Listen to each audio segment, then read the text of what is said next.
সুপ্রিয় শিক্ষার্থীরা, আসসালামু আলাইকুম।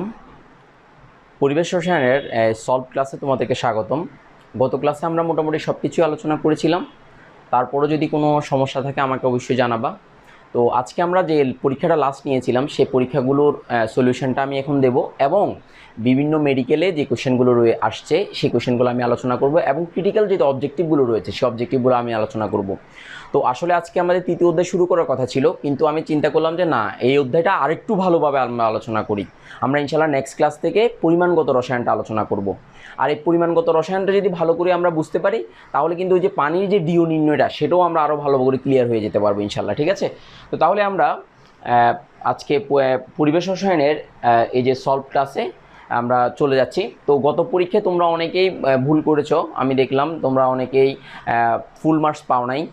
তো তোমরা আসলে অবজেক্টিভটাও একটা খুবই গুরুত্বপূর্ণ বিষয়, আর তাছাড়া ভর্তি পরীক্ষায় তো আছেই। তো সেই ক্ষেত্রে অবজেক্টিভের প্রতি গুরুত্ব দিতে হবে, তোমরা বইটাও পড়তে হবে, সাথে সাথে কিছু কিছু উপস্থিত বুদ্ধি রয়েছে সেই উপস্থিত বুদ্ধিগুলো প্রয়োগ করতে হবে, না হলে আসলে ভালো রেজাল্ট করা যাবে না।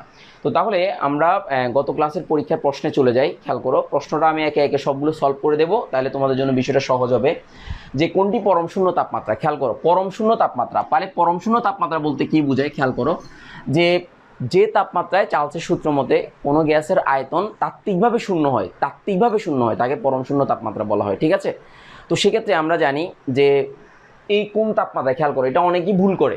তাহলে এটা হচ্ছে যে দেখো -273 ডিগ্রি সেলসিয়াস যে কথা, 0 কেলভিনও একই কথা। সো দুইটাই কিন্তু পরম শূন্য তাপমাত্রা, এটাও পরম শূন্য তাপমাত্রা, এটাও কিন্তু পরম শূন্য তাপমাত্রা। 0 কেলভিনকেও পরম শূন্য তাপমাত্রা বলা হয়, আবার -273 ডিগ্রি সেলসিয়াসকেও পরম শূন্য তাপমাত্রা বলা হয়। এটা কিন্তু মাথায় রাখবা। সো অপশন দুইটাই খেয়াল রাখবা। অনেক সময় এই 0 ডিগ্রি সেলসিয়াস লিখে ফেলে, এটা ভুল করে, একদম অধিকাংশ স্টুডেন্টই ভুল করে। সো এটা খেয়াল করবা, ডিগ্রি সেলসিয়াস হলে -273, আর যদি ক্যালভিন হয় তাহলে 0 ক্যালভিন। আর -273 ডিগ্রি সেলসিয়াস যে কথা, 0 ক্যালভিনও কি কথা, একই কথা। Okay fine. স্থির তাপমাত্রা আরএমএস ব্যাগ কোনটি সঠিক? দেখো এখানে কিন্তু একটা বিষয় আছে, এই আরএমএস ব্যাগের ব্যাপারটা একটু বিষয় আছে, আমি বিষয়টা একটু ক্লিয়ার করতে চাই। যে খেয়াল করবা, সেটা হচ্ছে যে যার আমরা আরএমএস ব্যাগের সূত্র কি জানি, C = √3RT/m। এই এমটা অনেকেই সৃজনশীল করার সময় অনেকেই দেখলাম যে এম এর মানটাকে কেজিতে কনভার্ট করো না। হ্যাঁ, এটাতে কেজি কনভার্ট করতে হবে, আবার আর এর মানটা 8.314 লিখতে হবে। খেয়াল করো, আর এর মানটা 8.314 আর এই এম এর মানটা কেজিতে কনভার্ট করতে হবে, অথবা আণবিক ভরকে কেজিতে নিয়ে যেতে হবে। এটা অনেকেই করো না, এটা কিন্তু মাথায় রাখতে হবে, এটা কেজিতে হবে এই ক্ষেত্রে। ঠিক আছে? আর সি এর মানটা তখন হবে মিটার/সেকেন্ড এককে। তো দেখো এখানে আণবিক ভর ব্যস্তানুপাতিক, মানে ভাগ আকারে আছে। তার মানে আণবিক ভর যত বেশি হবে, খেয়াল করো, তার মানে এই আণবিক ভরটা যত বেশি হবে তার মানে সি এর মান তত কমবে। তাহলে আণবিক ভর যত কম হবে, এটা যত কম হবে সি এর মান তত বাড়বে। খেয়াল করছো? এটা অনুপাত সম্পর্কটা বুঝছো? তো এবার আসো, তাহলে এখানে সঠিক ক্রম, তাহলে সবচেয়ে বেশি যার ভর কম সেটা সবচেয়ে বেশি। তাহলে এখানে কিন্তু আইকিউ খাটাও। তাহলে যে গ্যাসের আণবিক ভর যত কম সেই গ্যাসের আরএমএস ব্যাগ তত বেশি। কিপ আপ মাইন্ড, এটা কিন্তু অবজেক্টিভে লাগবে। অর্থাৎ মানে কোনো ক্ষেত্রে তোমার সৃজনশীল বা অন্য কোনো ক্ষেত্রে উপস্থিত বুদ্ধির ক্ষেত্রে তোমাকে প্রয়োগ করতে হবে এটা উপস্থিত বুদ্ধি। তো তাহলে এখানে হাইড্রোজেন হচ্ছে 2 গ্রাম, আর নাইট্রোজেন হচ্ছে 28 গ্রাম, আর কার্বন ডাইঅক্সাইড হচ্ছে কত, 44 গ্রাম। তো সো এই ক্রমটা এটাই সঠিক, এটা 2 গ্রামের। তো তাহলে ক্রমটা এটাই সঠিক। ঠিক আছে কিনা, বুঝতে পেরেছো বিষয়টা? বেসিকটা মাথায় রাখতে হবে। ওকে ডান। এরপর আসো দ্বিতীয় যে কোয়েশ্চেনটা, পঞ্চম যে কোয়েশ্চেনটা আছে সেখানে দেখো যে উদ্দীপকের, এখানে কি বলা আছে দেখো, উদ্দীপকের গ্যাসগুলোর ক্ষেত্রে, অর্থাৎ উদ্দীপকের গ্যাসগুলোর ক্ষেত্রে যে কি সঠিক আদর্শ গ্যাস সমীকরণ মেনে চলে। উদ্দীপকের গ্যাসগুলো বলতে আসলে এখানে কতগুলো বাস্তব গ্যাসগুলো আছে বা গ্যাসগুলোর ক্ষেত্রে আমি যদি দেখি, তাহলে আদর্শ গ্যাস সমীকরণ মেনে চলে সকল তাপমাত্রা। এখানে সকল তাপমাত্রা চাপে বয়েল চার্লসের সূত্র মেনে চলে। তারপর হচ্ছে অতি নিম্ন চাপে, এখানে মনে হয় বাস্তব গ্যাস ছিল, এখানে আমি একটু মনে হয় যদি দেখি, আচ্ছা যাই হোক, আমি আনসারটা দেখি 2 এবং 3 তো আনসার, তাহলে 2, এই যে 2 এবং 3 হচ্ছে আমার আনসার, এই 2 এবং 3 আনসার। তাহলে দেখো আদর্শ গ্যাস সমীকরণ কে মেনে চলে? আদর্শ গ্যাস সমীকরণ বলো, আদর্শ গ্যাস সমীকরণ কে মেনে চলে? আদর্শ গ্যাস সমীকরণ মেনে চলে আদর্শ গ্যাস। তাহলে বাস্তব গ্যাস কি হবে? সকল তাপমাত্রায় বয়েল চার্লসের সূত্রকে মেনে চলে না, তাহলে সকল তাপমাত্রা চাপে বয়েলের চার্লসের সূত্রকে মেনে চলবে না বাস্তব গ্যাস। তারপর হচ্ছে অতি নিম্ন চাপে, তার মানে অতি নিম্ন চাপে উচ্চ তাপমাত্রায়, তার মানে নিম্নচাপ আর উচ্চ তাপমাত্রা হলে গ্যাসের আয়তন বেড়ে যাবে। তো আয়তন যত বেশি আয়তন হবে তার মানে তত বেশি আদর্শ আচরণ করবে। তাহলে এখানে কি বলছে, নিম্নচাপ ও উচ্চ তাপমাত্রায় বয়েল ও চার্লসের সূত্র মেনে, তাহলে আদর্শ গ্যাসের সূত্রটা মেনে চলবে। তাহলে বাস্তব গ্যাস, আবার বলছি, বাস্তব গ্যাস আদর্শ আচরণ কখন করবে? এটাই বাস্তব গ্যাস নিম্নচাপে উচ্চ তাপমাত্রা আদর্শ আচরণ করবে। তাহলে আদর্শ আচরণ করা মানে কি, বয়লের চালিত সূত্র মেনে চলা। তাহলে এই বাস্তব গ্যাসগুলোর ক্ষেত্রে যেটা প্রযোজ্য সমীকরণ সেটা হচ্ছে কত, 2 এবং 3 নাম্বারটা। সো এটা এবং এটা কারেক্ট, ঠিক আছে না, বাস্তব গ্যাসগুলোর ক্ষেত্রে। অথবা আমি যদি বলি বাস্তব গ্যাস না দিয়ে যদি যে কোনো একটা গ্যাস দিই, তোমাকে যদি বলি এরকম বলতে পারি। সো এটা আইকিউ খাটাবা মাথায়, ঠিক আছে কিনা, এটা খুবই ইম্পর্টেন্ট একটা জিনিস। আচ্ছা এরপর আসো এই কোশ্চেনটাতে আসো। এরপরে দেখো এসটিবিতে নাইট্রোজেন, এই কোশ্চেনে আমার পরীক্ষায় অপশন বলছিল, তো এটাতে তোমরা করতে হবে, করে তোমরা প্রমাণ করে দেখাইতে হবে। সো যেটা আপনাদের আনসার সেটাই তোমরা লিখবে, ঠিক আছে। তো এসটিবিতে 2.5 গ্রামে, যে 2.5 গ্রাম নাইট্রোজেন গ্যাসের কি বলেছে, নাইট্রোজেন গ্যাসের আয়তন কত বলেছে, 2.5 গ্রাম নাইট্রোজেন গ্যাসের আয়তন। তো তুমি খেয়াল, এসটিবি মানে স্ট্যান্ডার্ড টেম্পারেচার অ্যান্ড প্রেশার, তার মানে হচ্ছে কত, স্ট্যান্ডার্ড টেম্পারেচার 0 ডিগ্রি সেলসিয়াস এবং 1 অ্যাটমসফিয়ার চাপকে কি বলা হয়, স্ট্যান্ডার্ড টেম্পারেচার বলা হয়, স্ট্যান্ডার্ড টেম্পারেচার অ্যান্ড প্রেশার বলা হয়, ঠিক আছে, এসটিবি বলে। তো তাহলে এখন আমাকে বলো যে আমরা জানি এসটিবিতে 1 মোল গ্যাসের আয়তন হচ্ছে 22.4 লিটার। তো তাহলে নাইট্রোজেন এই যে N2, এটা N2, তাহলে এই N2-র আয়তন কত, ভর কত, N2-র ভর হচ্ছে 28 গ্রাম, 28 গ্রাম। তো তুমি সহজে করো, তুমি সহজভাবে করতে পারো যে 28 গ্রামের 28 গ্রামের নাইট্রোজেনের আয়তন হচ্ছে 22.4 লিটার। তো সুতরাং এখানে কত হবে, যে 2.5 গ্রামের 5 গ্রামের কত হবে, উপরে 22.4 আর এখানে 28 গ্রাম। তো এবার তুমি ক্যালকুলেশন করে এত লিটার, এটা গ্রাম আকারে না দিলেও হবে, সমস্যা নাই, এটা তুমি তোমার মতো করে দিতে পারবো, অসুবিধা নাই। তো তাহলে এখানে এটা দিয়ে ক্যালকুলেশন করে আনসারটা বের হবে। তো আনসার যেটা বের হয় এটার কাছাকাছি, 2.24-এর কাছাকাছি। তো সো এই অপশনটাই হবে, ঠিক আছে কিনা, এটা মাথায় রাখবা। সো নিজের মতো করে করবা এই ধরনের রৈখিক নিয়মটা প্রয়োগ করে। এরপর আসো যে এটা অনেকে পারো না, এগুলো আসলে তোমাকে ফিল করে পড়তে হবে, ঠিক আছে, এটা কিন্তু মাথায় রাখবা। এরপরে দেখো নিচের কোন লেখচিত্রটি বয়েলের সূত্রকে সমর্থন করে, খেয়াল করো। তাহলে বয়েলের সূত্রকে সমর্থন করার যে এটা, সেটা হচ্ছে আমি যদি নর্মালি চিন্তা করি, দেখো খেয়াল করো, এটা খুব ইম্পর্টেন্ট, যে B is proportional to 1/p। তো আমি এটাকে B is proportional to P inverse 1ও বলতে পারি, একই কথা, এই দুটোটা এক কথা একই কথা। তার মানে বি বাড়লে 1/p এর মান বাড়বে, পি এর মান না, 1/p এর মান, খেয়াল করো, বি বাড়লে 1/p এর মান বাড়বে। আবার বলছি, বি বাড়লে 1/p এর মান বাড়বে। তো তাহলে বি বাড়লে 1/p এর মান, দেখো বি বাড়তেছে, এই যে বিও বাড়তেছে, 1/p এর মানও বাড়তেছে। So A number is correct, A number is correct, খেয়াল করো। সো এগুলো খুব ইম্পর্টেন্ট, এগুলো মাথায় রাখতে হবে, ঠিক আছে, এগুলো খুবই মাথায়, মানে সেট আপটা ভালোভাবে করতে হবে, ঠিক আছে। আচ্ছা এরপর আসো যে এখানে যদি আমি বলি হাইড্রোজেন, নাইট্রোজেন এবং কার্বন ডাইঅক্সাইড গ্যাসগুলোর ক্ষেত্রে নিম্নের কোন সমীকরণে বা তথ্যগুলো হলো। তো তাহলে এটা হচ্ছে, এগুলো কি, তার মানে হচ্ছে এটা আমি কিছুক্ষণ আগে দিয়েছিলাম আদর্শ, এই কিছুক্ষণ আগে আমার এখানে ডাবল হয়ে গেছে, যে এখানে আমি দিয়েছিলাম, এই যে এই আলোচনা করছিলাম এখানে, যে নিম্ন তাপমাত্রা এটার সাথে মিল আছে। তো তাহলে এখানে অপশন দেখো, খেয়াল করো, এখানে দেখো উদ্দীপকের গ্যাসগুলো সম্বন্ধে নিচে তথ্যগুলো লিখো। তাহলে নিম্ন তাপমাত্রা, খেয়াল করো, এখানে আমরা অপশন যদি বলি নিম্ন তাপমাত্রা ও উচ্চ চাপে, নিম্ন তাপমাত্রা ও উচ্চ চাপে এরা আদর্শ গ্যাসের আচরণ করে। তাহলে নিম্ন তাপমাত্রা যদি হয়, তাপমাত্রা নিচে হলে আয়তনটা ছোট হয়, আর উচ্চ চাপ দিলে আয়তনটা ছোট হয়। তো আয়তনটা ছোট হলে তো সেগুলো তো বাস্তব গ্যাসই হবে। আদর্শ গ্যাসের ক্ষেত্রে সিস্টেমটা কি, আয়তনটা বেশি হইতে হবে। তো আয়তনটা কখন বেশি হয়, তাপমাত্রা যখন বেশি হয় তখন। আর তাপমাত্রা যখন বেশি, আয়তন বেশি হবে, আয়তন বেশি হলে আন্তঃআণবিক আকর্ষণ কম হবে। তো আন্তঃআণবিক আকর্ষণ কম যদি হয়, তাহলে আন্তঃআণবিক আকর্ষণ নেই বলে ধরা হয় কাদের, আদর্শ গ্যাসদের আন্তঃআণবিক আকর্ষণ নেই বলে ধরা হয়। তো সো 1 নম্বর অপশনটা সঠিক না। তাহলে এগুলো যেহেতু কি গ্যাস, এগুলো যেহেতু বাস্তব গ্যাস। তো তাহলে উচ্চ তাপমাত্রা এবং নিম্নচাপে এরা কি করে, আদর্শ আচরণ করে, উপাদানসমূহ সমবরের মিশ্রণে এদের মূল ভগ্নাংশ সমান হয় না। তো ঠিক আছে, তো সমবরের মূল ভগ্নাংশ সমান হবে কিনা, তো এটা যদি মনে করো 2 গ্রাম নিলা, এটাও নাইট্রোজেনও 2 গ্রাম নিলা, তারপরে কার্বন ডাইঅক্সাইডও 2 গ্রাম নিলা, তো এগুলো মোল সংখ্যা সমান হবে, হবে না। তো কেন, কারণ 2 গ্রাম হলে 1 মোল, আবার এটা 2 গ্রাম 1 মোল হবে না, এটা হচ্ছে 2/28 মোল হবে, কারণ এটা আণবিক ভর 28 ভর বাই আয়তন, আর এটা হচ্ছে 44/2/44 হবে, কারণ এটার আণবিক ভর হচ্ছে 44। তো এখন তো আমার মনে হয় বিষয়টা বুঝতে পেরেছো যে এখানে এই অপশনটা কেন হলো। তাহলে এখানে এটা এবং এটা সমান হয় না, তাহলে এটা এবং এটা কারেক্ট। সো আনসার 2 এবং 3টা কারেক্ট, ঠিক আছে কিনা, বুঝতে হবে জিনিসগুলো। আচ্ছা এবার আসো 9 নম্বর কোশ্চেনটাতে, নিম্নের কোন তাপমাত্রায় কার্বন ডাইঅক্সাইড তরল হয় না। দেখো এটা কিন্তু খুবই ইম্পর্টেন্ট একটা কোশ্চেন, খেয়াল করো। কার্বন ডাইঅক্সাইডের সন্ধি তাপমাত্রা 31.1 ডিগ্রি সেলসিয়াস, কত, 31.1 ডিগ্রি সেলসিয়াস সন্ধি তাপমাত্রা। তাহলে এই তাপমাত্রার উপরে তুমি তাকে যতই তাপ যদি রাখো, এই তাপমাত্রার উপরে, এই তাপমাত্রা মানে 31.1 ডিগ্রি সেলসিয়াসের উপরে তুমি যদি কোনো গ্যাসকে একটা যে কোনো তাপে, মানে 31.1 উপরে যদি তুমি তাপ রাখো, ওই তাপে তুমি গ্যাসটাকে যতই চাপাচাপি করো না কেন, সেটা তরল হবে না, কারণ সন্ধি তাপমাত্রার উপরে কোনো গ্যাসকে সহজে কী করা যায় না, তরল করা যায় না, বুঝতে পেরেছো তো? সো আনসার হবে এই তাপমাত্রা মানে 31-এর বেশি যেটা সেটাই হবে, তাহলে আনসার হবে এটাই। তরল হয় না মানে ওই তাপমাত্রার উপরে কোনো গ্যাসকে তরল করা যাবে না, বেসিকটা খেয়াল করবা। আচ্ছা এরপরে দেখো 27°C তাপমাত্রায় আরএমএস ব্যাক কত, এটা আমি বলবো না, এটা তোমরা ক্যালকুলেশন করে বের করবা, এটা তো আর বলতে হবে না। এটা তারপরও আনসার যেটা আসবে সেটাই হবে কারেক্ট আনসার। এটা আসছে কিনা দেখবা, সেটা হচ্ছে সি ইজ ইকুয়াল টু, আমি আবার লিখে দিচ্ছি 3RT ডিভাইড বাই এম। এমকে কি এই যে অক্সিজেন হচ্ছে 28, অক্সিজেন হচ্ছে অক্সিজেনের আণবিক ভর হচ্ছে কত, অক্সিজেনের আণবিক ভর হচ্ছে কত O2, তাহলে O2 হলে কত 32 হবে, তাহলে 32 গ্রাম। তাহলে 32কে কেজিতে নিয়ে যাবে, 1000 দ্বারা ভাগ করে কেজিতে নিয়ে যায়, ক্যালকুলেশন আর এর মান 8.314 দিবা, তাপমাত্রা 27 রে 273 সাথে 27 যোগ করবা, তার মানে temperature is equal two 27 plus 273 সমান হচ্ছে 300 কেলভিন। আর এম এর মান হবে যে এখানে হচ্ছে 32 ইন্টু 10⁻³ কেজি, কেজিতে নিয়ে যাবা, 1000 দ্বারা ভাগ করা যে কথা, 10⁻³ দ্বারা গুণ করো কি কথা, একই কথা, মানে ভাগ করলাম আর ইনভার্স করে দিলাম, একই। এটা বুঝো কিনা নাকি বুঝো না?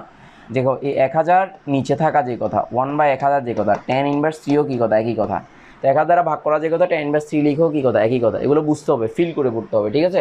সো আনসার ক্যালকুলেশন করে যা আসে তা আমি ক্যালকুলেশনটা তোমরা করে দেখো, আনসার যেটা মিলবে এটা আনসার অপশন হচ্ছে এটা, ঠিক আছে কিনা? আচ্ছা এবার আসো 11 নম্বরে। এখানে দেখো যে অনুবন্ধী অ্যাসিডের কথা বলা হচ্ছে, দেখো খেয়াল করো এখানে কার কথা বলা হচ্ছে, এখানে হচ্ছে OH এর অনুবন্ধী অ্যাসিড কোনটি, আবার বলো OH এর অনুবন্ধী অ্যাসিড কোনটি। খেয়াল করো এখানে কিন্তু কিপ আপ মাইন্ড, OH এর অনুবন্ধী কিন্তু বিক্রিয়ক না, উৎপাদের যেটা সেটা। তো তাহলে এই OH-টা এখানে আয়নটা দিলা, এখানে OH আয়নটা দিলা, তো OH আয়নটা একটা H+ আয়ন গ্রহণ করে কি হবে বলো তো, পানি হবে না? তো পানি হলে তার মানে H+ আয়ন ছাড়তে পারবে সে, তো তাহলে এটার অনুবন্ধী কি হবে, অনুবন্ধী অ্যাসিড হবে কোনটা, এই যে পানি, এই যে এটাই হবে অনুবন্ধী অ্যাসিড। বুঝতে পারছি কিনা? তার মানে ক্ষারটা একটা H+ গ্রহণ করে যে অ্যাসিডে পরিণত হয় তাকে অনুবন্ধী অ্যাসিড বলে। তাহলে এটা বিক্রিয়কের না, এটা উৎপাদ। অনুবন্ধী বলে উৎপাদের হিসাবটা করবা, বুঝতে পারছি কিনা? উৎপাদ। আর যুগল বললে তখন বিক্রিয়ক উৎপাদ দুইটার ব্যাপারটা আসবে। তাহলে এটা কিন্তু এই জিনিসটা যদি আমি বলি একসাথে, তাহলে অনুবন্ধী অম্লক্ষার যুগল, তার মানে OH এবং H2, তাহলে অনুবন্ধী অম্লক্ষার, এটা ক্ষার অম্ল যুগল, মানে ক্ষার অম্ল যুগল বা অম্লক্ষার যুগল বলা, অনুবন্ধী যুগল যদি বলে। আর যদি বলে যে অনুবন্ধী অ্যাসিড, তাহলে ওই যে এটাই হবে। বুঝতে পারছি কিনা সেটা মাথায় রাখবা, এইগুলো অঙ্কগুলো করে দেখবা, দেখে তারপর তুমি সিদ্ধান্ত নিবা, মানে চিন্তা করবা, এগুলো একটু সময় নিবা। তারপরে দেখো এখানে বলা হচ্ছে এটা অনেকে পারে না, এটার অনুবন্ধী অম্ল কোনটা, ঠিক সেম প্রসেস, কিন্তু আমরা অনেকে পারো নাই। দেখো খেয়াল করো, এটা একটা H+ আয়ন গ্রহণ করে, যে H+টা গ্রহণ করে এটাতে পরিণত হয়েছে, তাহলে এই NH4+ আয়নে পরিণত হয়েছে। খেয়াল করো NH4+ আয়নে পরিণত হয়েছে, খেয়াল করেছো তো? তাহলে এটার অনুবন্ধী অম্ল, তাহলে এটা অম্ল হয়ে গেছে, তাহলে এটা হবে আনসার, এই অংশটা হবে আনসার। তাহলে অ্যামোনিয়াম আয়ন হচ্ছে অনুবন্ধী অম্ল, কার অনুবন্ধী হলো, অ্যামোনিয়ার অনুবন্ধী অম্ল। বুঝতে পারছি কিনা? আচ্ছা অনেক ক্ষেত্রে বইতে আরেকটা যে আমাকে কয়েকজনে কোয়েশ্চেন করেছো, যেমন আমি বলি এখান থেকে, কারণ ওই যে হাজারি স্যারের বই থেকে অনেকে কোয়েশ্চেন করেছো আমাকে, যে আমি যদি এখন বলি যে এখানে অনুবন্ধী অম্ল যুগল, আমি কিন্তু ক্ষার বলি নেই, আমি বলছি অম্ল যুগল। খেয়াল করো, আমি যদি বলি যে অম্ল যুগল কোনটি, এখানে অম্ল যুগল অনুবন্ধী অম্ল যুগল কোনটি, যুগল বলেছি, তাহলে দুইটা অম্লই হবে, ক্ষার হবে না তখন। তাহলে অম্ল কি কি, এখানে H+ এটা আছে আর এখানে, তাহলে অম্ল যুগল যখন বলবো তখন এখানে HCl আর NH4 হবে আনসার, অপশনে এই দুইটাই হবে অম্ল যুগল। আর যদি বলি অনুবন্ধী ক্ষার যুগল কোনটি, তাহলে এটা হবে এবং এটা হবে আনসার, অনুবন্ধী ক্ষার যুগল বললে। আর যদি বলি অনুবন্ধী অম্ল ক্ষার যুগল, তখন কিন্তু এখানে অম্ল ওখানে ক্ষার। খেয়াল করেছো বিষয়টা? অম্লক্ষার যখন বলবো তখন এদিক থেকে একটা, এদিক থেকে, মানে জিনিসটা কি, একদিকে অম্ল থাকবে আরেকদিকে ক্ষার হবে। এই বিষয়গুলো প্রশ্ন দেখে সিদ্ধান্ত নিবা, প্রশ্নটা দেখবা আগে, দেখার পরে সিদ্ধান্ত নিবা, কারণ এগুলো হুটহাট করে দাগাই দিবা না, একটু পড়বা প্রশ্নটা, একটু ধীরস্থিরভাবে পড়বা, পড়ে প্রশ্নের মোটিভটা বুঝবা, বুঝে কী বলেছে সেটা বুঝবা, বুঝে তারপর আনসার করবা, ঠিক আছে?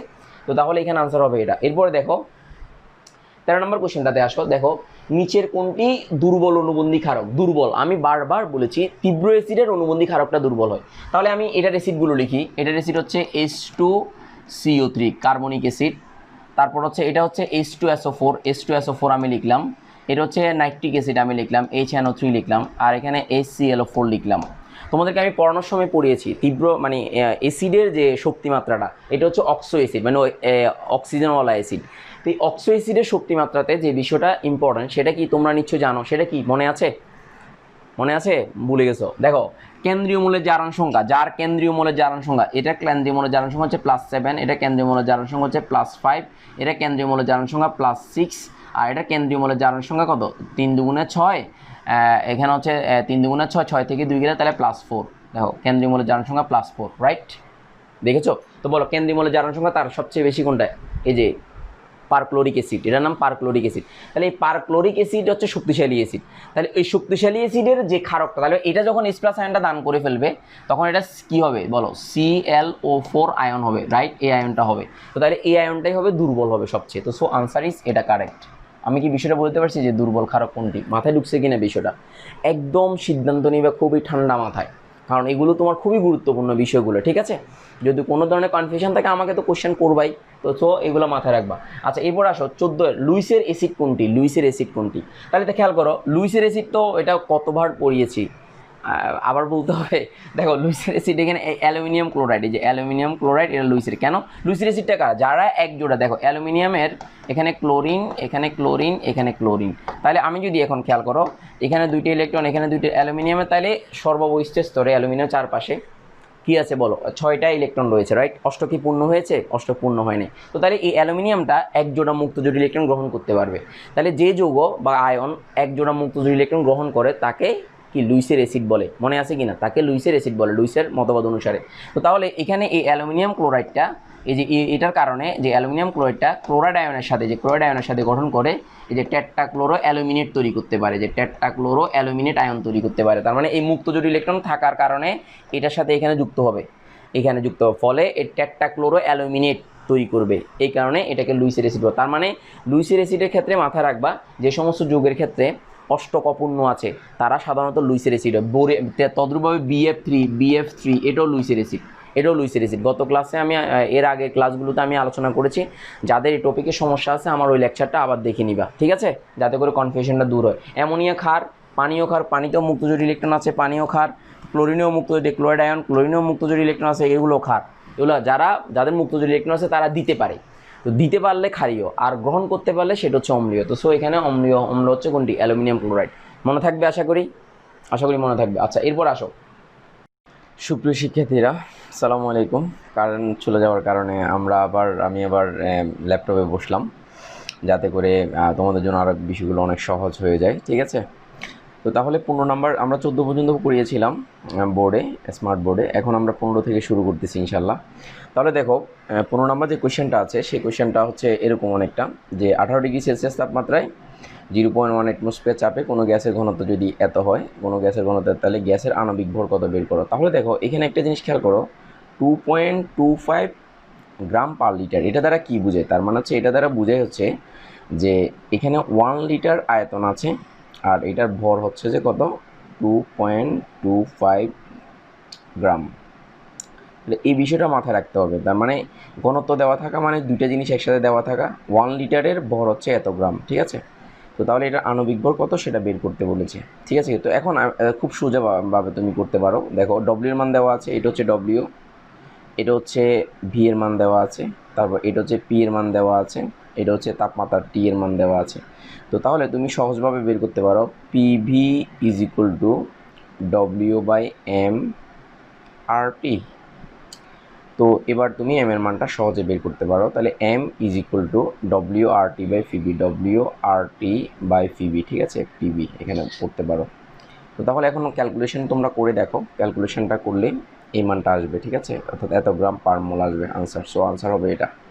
তো এখন কি বিষয়টা বুঝতে পেরেছো? এই মানগুলো বসে, আর এর মানটা কত বসাবো মনে আছে? আর এর মানটা তোমরা বসাবা 0.0821 লিটার অ্যাটমসফিয়ার পার মোল পার ক্যালভিন, পার ক্যালভিন। তো তাহলে এই বিষয়গুলো পার মোল পার ক্যালভিন, তাহলে এই জিনিসগুলো একটু খেয়াল রাখবা, ঠিক আছে? তাহলে তোমার জন্য বিষয়টা কি হবে? সহজ মনে হবে, ঠিক আছে? তো তখন এই ইয়াটা বের হয়ে যাবে। আশা করি তোমরা বিষয়টা বুঝতে পেরেছো, ঠিক আছে? আচ্ছা এবার আসো আমরা খেয়াল করে এবার এটা বুঝতে পারলাম। এবার আসো এই কোয়েশ্চেনটাতে আমি একটু যাই, ঠিক আছে? তাহলে তোমাদের জন্য বিষয়টা সহজ মনে হবে। যে নিচে যে কোশ্চেনটা আছে সেই কোশ্চেনটা কি বলা হচ্ছে যে নিচের বয়েলের সূত্রটি কোনটি বয়েলের সূত্র। তো বয়েলের সূত্র সোজা কথা P1 B1 is equal two P2 B2 তো তাহলে খেয়াল করো এখানে কোনটা P1 B1 is equal two P2 B2। So এটাই হবে আমাদের আনসার। আশা করি আমরা বুঝতে পেরেছি। এরপরের কোশ্চেন আমরা যাব। দেখো 18 নম্বর কোশ্চেনে যে এসটিপিতে 1 মোল সালফার ডাইঅক্সাইডের আয়তন কত বলা আছে, ঠিক আছে। তো তাহলে দেখো STP standard temperature and pressure. তো এখানে একটা জিনিস অনেকেই কনফিউশন ছিল অনেকের, আমি দেখলাম যে অনেকে এটা দাগিয়ে দিয়েছো, এটা কেন হবে। দেখো 1 ডিএম কিউব, দেখো 1 DM cube is equal two হচ্ছে 1 লিটার, জানো কি না। তাহলে এখানে 22.4 লিটার এসটিপি কি সেটা নিশ্চয়ই তোমরা জানো যে সেটা হচ্ছে স্ট্যান্ডার্ড টেম্পারেচার অ্যান্ড প্রেশার, তার মানে হচ্ছে 0 ডিগ্রি সেলসিয়াস বা 273 ক্যালভিন। অনেক বইতে 273.16 লিখেছে, তো এটা আরও স্ট্যান্ডার্ড একটা মান। তোমরা যেটা মন চায় সেটা লিখবে, এটা নিয়ে তোমার কনফিউশন হওয়ার কোনো দরকার নেই। তো তাহলে আর 1 অ্যাটমসফিয়ার হচ্ছে চাপ এসটি 1 অ্যাটমসফিয়ার। তো তাহলে এই 0 ডিগ্রি সেলসিয়াস এবং 1 অ্যাটমসফিয়ারকে কী বলা হয়, এসটিপি বলা হয়, স্ট্যান্ডার্ড টেম্পারেচার অ্যান্ড প্রেশার এটা। সো আনসার ইজ এটাই কারেক্ট, ঠিক আছে। So DM cube is equal decimetre cube, তার মানে হচ্ছে এটা হচ্ছে 1 লিটার, এটা মাথায় রাখবা। তো 1 মোল গ্যাসের আয়তন 22.4 লিটার হয়, সেটা জানো। আচ্ছা, এরপরে দেখো এই কোয়েশ্চেনটাতে প্রশ্নটি পড়ো এবং উত্তর দাও। এই কোয়েশ্চেনটাতে দেখো স্থির চাপে নির্দিষ্ট ভরে কোনো গ্যাসের আয়তন শূন্য হয়। স্থির চাপে নির্দিষ্ট ভরে কোনো গ্যাসের আয়তন, তাহলে চার্লসের সূত্র মতে যে তাপমাত্রায় কোনো গ্যাসের আয়তন তাত্ত্বিকভাবে শূন্য হয় তাকে এসটিপি বলা হয়। তাকে তোমার বলা হয়, মানে পরম শূন্য তাপমাত্রা বলা হয়, বা কোনো গ্যাসের আয়তন। তোমার নিশ্চয়ই সূত্রটা মনে আছে।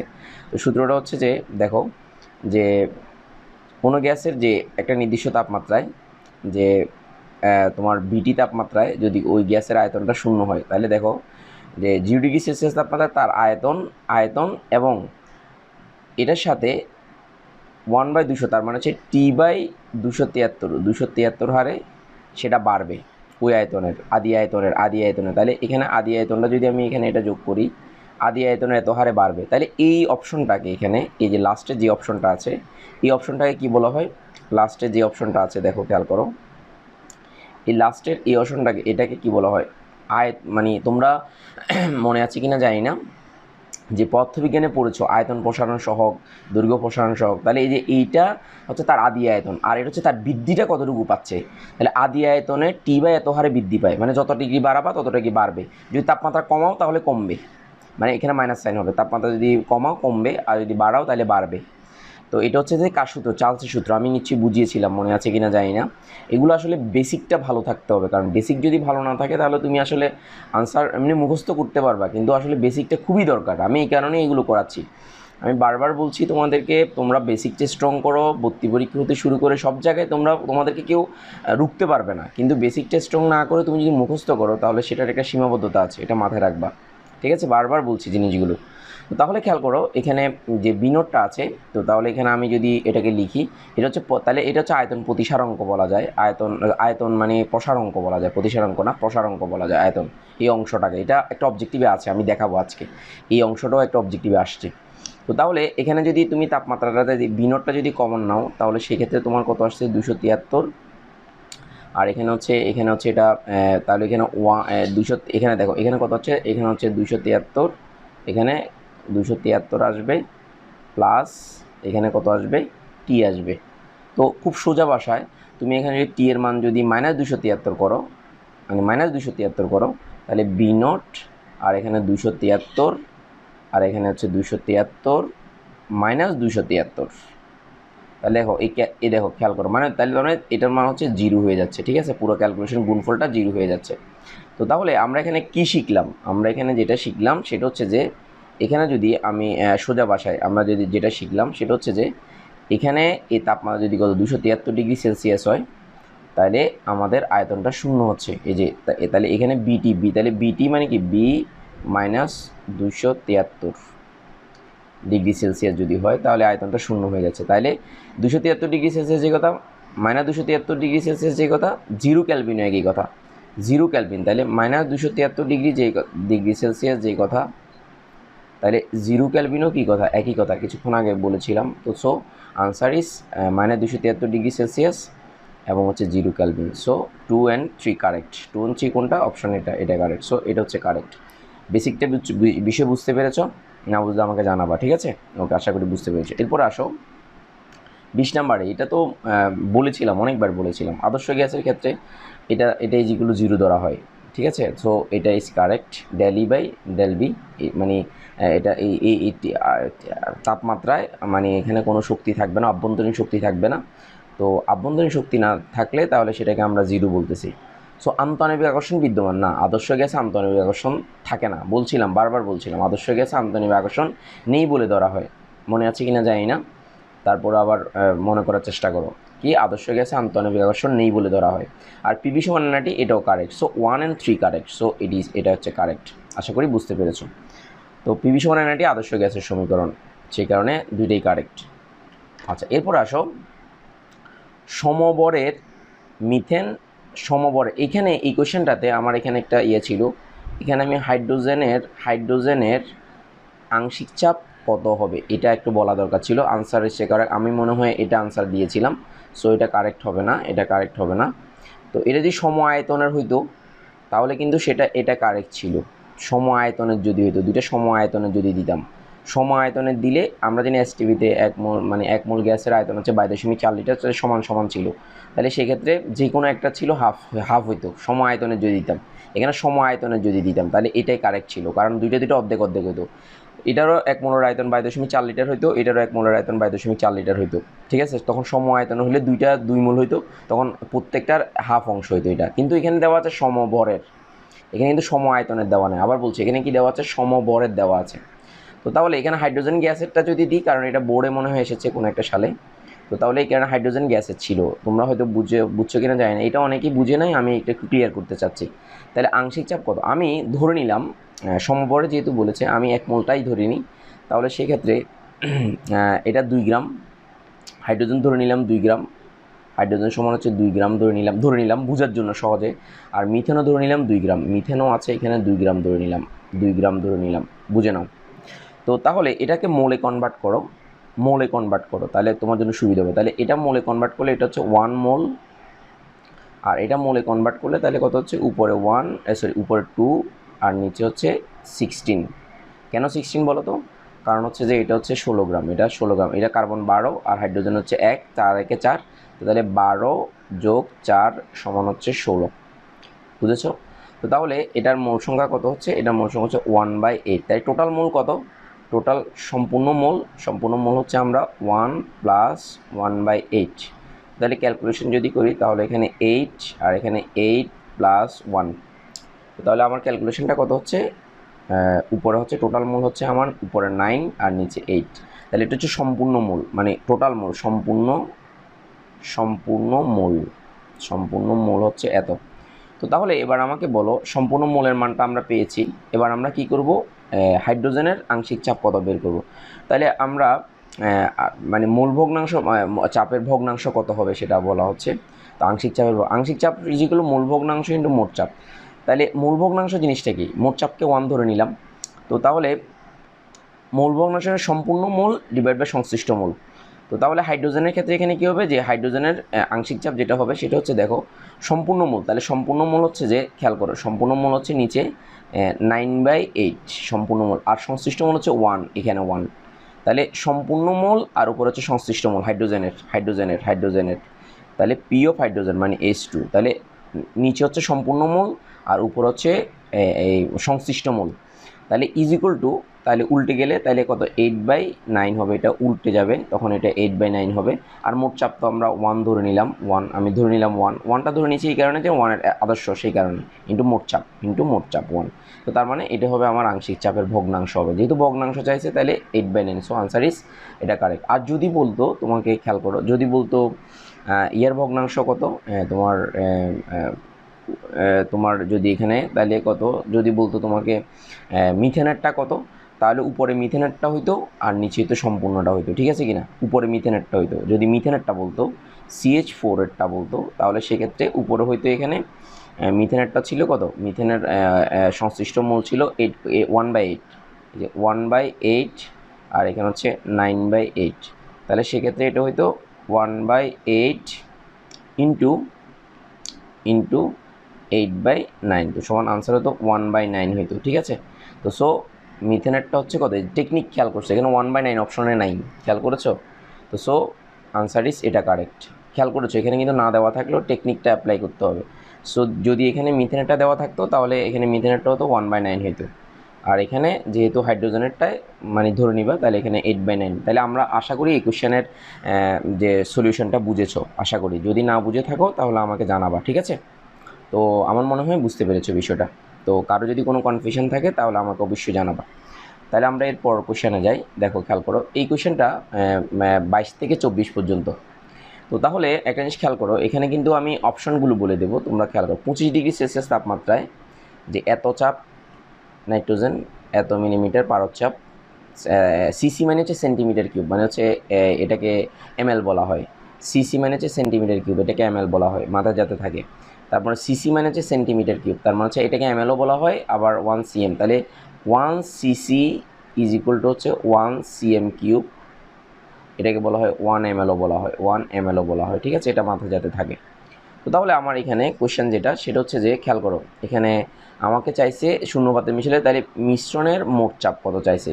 তো সূত্রটা তো খুবই সোজা, যে নতুন একটা পাত্রে নিলে, তাহলে এখানে সূত্রটা হচ্ছে PB is equal two P1 B1 plus P2 B2 plus P3 B3 তো এখানে দেখো যে পিভি ইজ ইকুয়াল টু, তাহলে এখানে ভি এর মান হবে যে যেটা সর্বশেষে মিশানো হয়েছে এটার মান, তাহলে ভি এর মান হবে এই মানটা। তাহলে পি এর মানটাই তোমাকে বের করতে হবে। তাহলে পি ইজ ইকুয়াল টু, এখানে পি ইজ ইকুয়াল টু, তাহলে এটা নিচে চলে যাবে।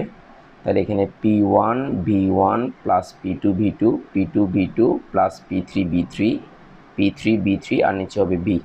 তো এবার কত আসে, মিলিমিটার পারদ-চাপে কত আসে আমি আনসারটা আর বলবো না, তোমরা নিজেরাই বের করে আমাকে দেখাবা, ঠিক আছে। এগুলো তোমাদের জন্য একটা হোমওয়ার্ক, যেগুলো আমি বারবার যেগুলো ম্যাথগুলো করে দেখাচ্ছি, যে অবজেক্টিভগুলো আমি এখন করাবো, এগুলো সবগুলো তোমরা প্রশ্ন লিখে আনসারটা, মানে অর্থাৎ তুমি আমাকে অবজেক্টিভে লিখতে হবে না, তুমি আমাকে কীভাবে আনসারগুলো আসছে আর যেগুলোর ব্যাখ্যা নাই সেগুলো শুধু সরাসরি আনসারটা লিখে আমাকে নোট করে সবাই জমা দিবে, এটা হোমওয়ার্ক হিসেবে থাকবে।